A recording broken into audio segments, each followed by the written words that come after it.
Hello, ladies and gentlemen. Happy start to week 3. I hope you're having a great Labor Day Monday, whether you got classes or not. Hope it's going well. Staying healthy, staying safe. Um, we are starting week 3, and you may have caught onto this already. This may be common sense, or maybe you missed this. But when you look at the modules, you'll notice that they're all clustered in certain overarching topics. And really, over the course of the semester in the class, we were going to look at, we've already taken a look at the introductory issues. So now we're going to start venturing into this sort of series of issues all connected to food security, right? So we're going to look at economic issues first. That's what we're starting this week. We're going to look at natural resource issues, sociocultural issues, technological issues, political issues. You're going to fill out your SRTs. And then there's another module on a Costa Rican case study that kind of brings all these different issues together. So hopefully you see that there is a flow, there's a movement, there's a purpose to all of these sorts of modules, that they all kind of fit together to link, like looking at these complex issues that if we only look at the economic components, or we only look at the natural resource components, or we're only looking at the social cultural issues, we're missing the bigger overarching components. So this week we're looking at economic issues. We're going to start by looking at models of development. How has development been seen? We're looking at how do you promote agricultural development, international agricultural development.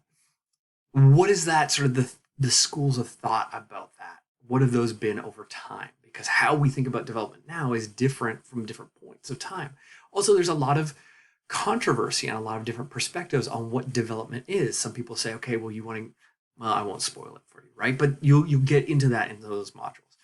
And then also in module 5, we're looking at population, that how growing populations have incredible impacts on food security in terms of resources. And these things all have sociological components to it, and natural resource components to it, and political and technological components to it. But we're looking at it predominantly within the cluster of economic issues. But no, everything that we're looking at is interconnected. There's this idea of systems thinking, right? With systems being complex, interconnected factors, right? Like a human body is a very complex system. If you say, okay, well, I've got a headache, well, there's no easy solution to it, right? Okay, well, maybe you need some Tylenol, but maybe you haven't been drinking enough water. Maybe you haven't been getting enough sleep. Maybe you have been drinking too much coffee or too little coffee, or maybe you have high stress, right? Maybe there's all these different things that Tylenol won't even touch, right? Your body is a system. In a way, the issues we're looking at are systems, are very complex systems, right? So looking at population growth and its interconnected factors and what that means for food security is we need to engage in systems thinking.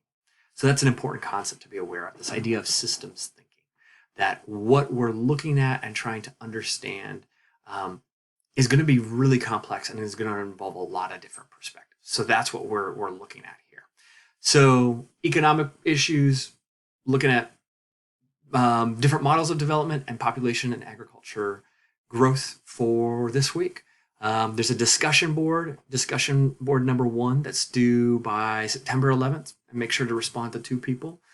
Again, thanks so much for filling out the survey. I'm going to try and integrate some of the different ideas that emerged from it. We already talked about the exam in the text there. Also, please, right down here is a reading guide. Please use that as you're engaging in the reading to make sure that you're able to kind of get a sense of what's going on in the reading. Think about, okay, well, what questions do you have, and approach that. And that will help you get much better, just a lot of better understanding of the reading.